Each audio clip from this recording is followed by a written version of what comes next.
Number 1. I woke up, watched Buffy, ate pizza, called my brother, went to work, came home and watched the end of the series of Buffy.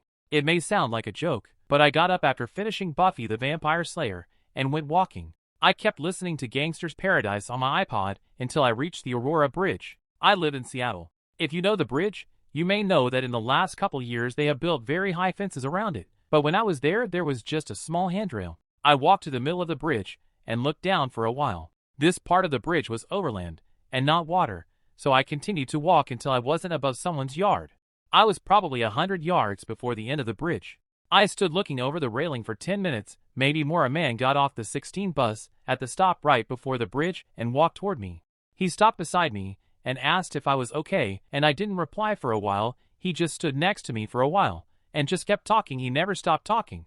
He talked about the bridge and the bus and his family and about his work and chattered away for a solid 10 minutes. He asked where I lived and I told him. He put his hand on my back and coerced me off the bridge and onto a bus. He bussed me home and walked me to my front door. I never got his name, and I haven't seen him since, but he saved my life. I don't know that I would ever have killed myself, but that's the closest I ever came to it. A stranger saved me, and I really hope he knows that. Number 2. I treated it like a normal day. I got up, went to school, came home, and went for it. I tried to enjoy the last moments I had with friends. I wanted to tell somebody, but decided not to. I didn't want to bring anyone down. The day before, I wrote letters to those closest to me. On my last day, I left them on the kitchen counter, headed up to the roof, and just stared down. It was around 9 p.m., so when I glanced down, I saw nothing. It was pitch black.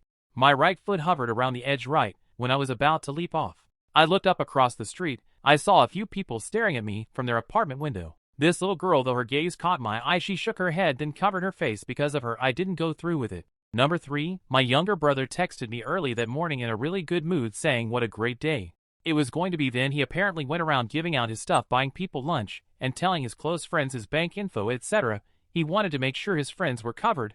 I was at work, so I didn't get the I love you Dragon Flexo text until after he was in the hospital. The sad thing was when I read that text, I knew something was wrong. Number 4. My friend put on his Facebook the day before he did it, if you had one day to live, what would you do the day he did it? He went around to all of his close friends and just spent a little time with them, like a half hour, just hang out and shoot shit.